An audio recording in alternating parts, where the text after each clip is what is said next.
Hej och varmt välkommen till Kaffe Skog och sex, serien där vi pratar om sex ur ett västerbottniskt perspektiv. Linda heter jag och jag är en del av Nordic Sex Crafts.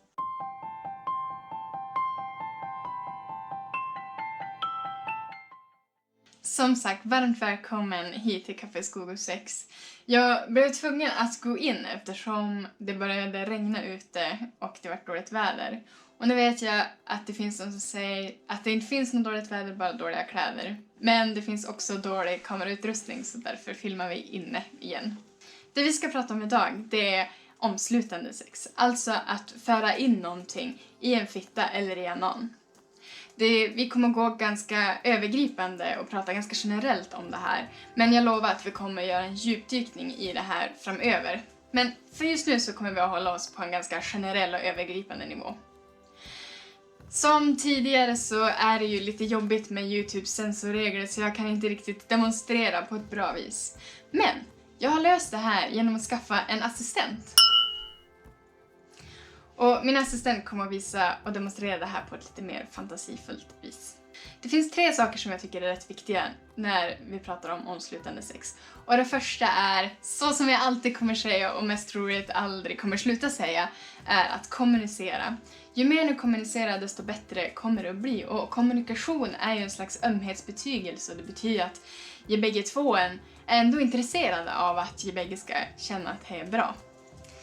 Nästa grej är att det är viktigt att vara kåt, att man är upphetsad, att det här är inte kanske det första steget som du börjar med. Alltså du börjar inte med att försöka ha omslutande sex, utan att jag redan är liksom igång och att jag är upphetsad och kanske har gjort en massa roliga grejer innan, som någon avsugning eller något slickande eller något fingrande eller ja. Att jag redan som är igång bägge två. Och den nästa grejen är att jag använder smursel. Fittan är ju självsmorslande och den kan svälla upp. Men det är inte alltid att det är så att fittan smurslar sig själv, utan det kan bero från dag till dag, antingen om du har druckit lite eller hur kroppen är. Så att det är ändå en bra idé att använda smursel. Och analen har ju varken sväll eller har någon form av eget smursel, så där måste du alltid tillföra smursel. Om vi börjar lite mer specifikt för analsex, så det som är lättast det är som att du börjar med att du masserar det yttre, det du ser. Den yttre delen eller öppningen kan tycka att det känns ganska skönt med att dels små cirklar eller att man stryker fram och tillbaks eller i sidled. Och även kanske lite som ett tryckande mot öppningen. Med den stora delen av fingret liksom trycker mot. Sen allt eftersom du för in fingret, som du för in första leden, så kommer du att känna ringmuskeln, den yttre ringmuskeln. Och kanske även den inre. De ringmusklerna kan tycka att det kan kännas ganska skönt, att bli lite tända och framförallt masserade lite grann uppåt och neråt som i sidled. Såklart med väl smorslade fingrar och med kommunikation. Sen allt eftersom så arbetar du in en led i taget. Och en regel som jag kan tycka kan vara ganska bra, det är att du aldrig går fortare än 15 sekunder. Att det är som en slags minst 15 sekunders regel för varje grej. Att 15 sekunder så masserar du utsidan liksom. Sen nästa, när du har fört in ditt finger, så har du 15 sekunder där du är stilla. Sen 15 sekunder med lite mer massage. Och kanske 15 sekunder med lite ordentligare massage. Sen när personen känns redo, då kanske du kan ha in nästa led. Och det är samma där, att det är 15 sekunder med massage. Och så sen får du kommunicera när du är redo för hela fingret. Och fittan behöver inte heller vara så annars, utan samma där, att du kan börja med att massera öppningen runt omkring och massera de inre läpparna.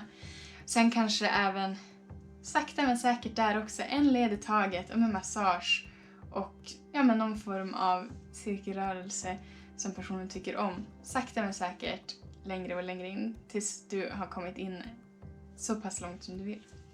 Eller personen vill såklart. När du arbetar upp så att du har inne hela fingret och kanske masserat runt omkring, kanske känner sig personen redo för lite mer, så kan du antingen lägga till ett finger eller en mindre leksak. Och sakta men säkert jobbar upp dit ni känner att ni vill. Att det kanske är till en större leksak, till en strap-on, till en kuk kanske.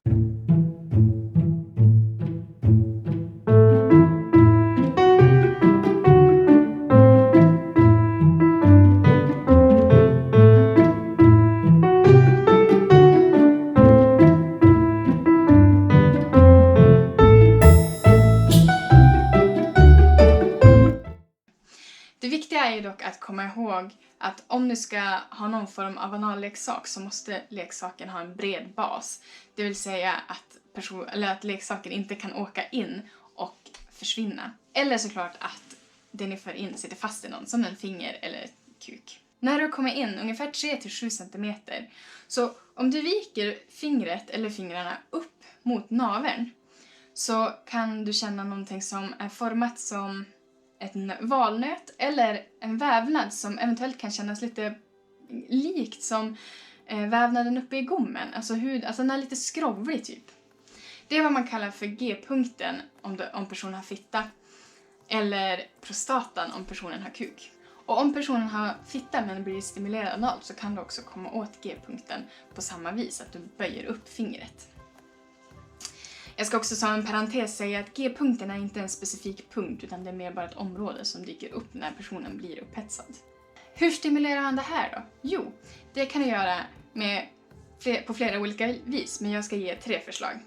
Det första är den klassiska kom hit-rörelsen.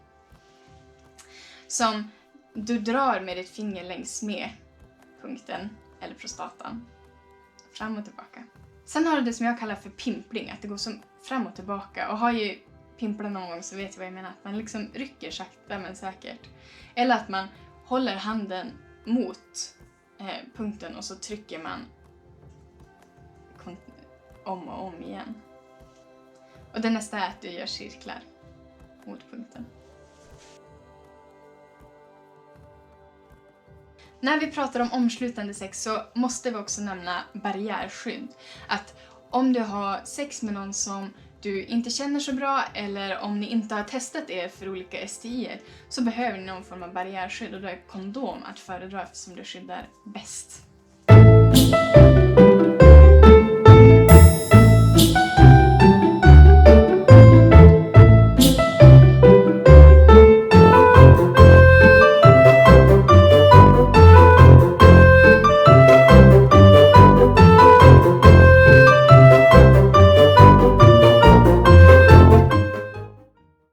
Men lite allmänt om omslutande sex då.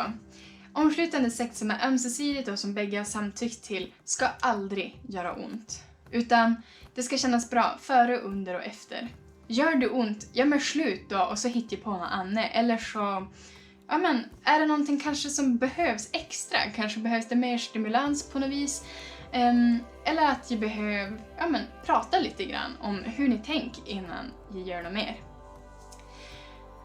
Nästa grej är det som jag alltid säger, så jag tänker inte djupgräva in mer, men att det tar er tid och att ni kommunicerar.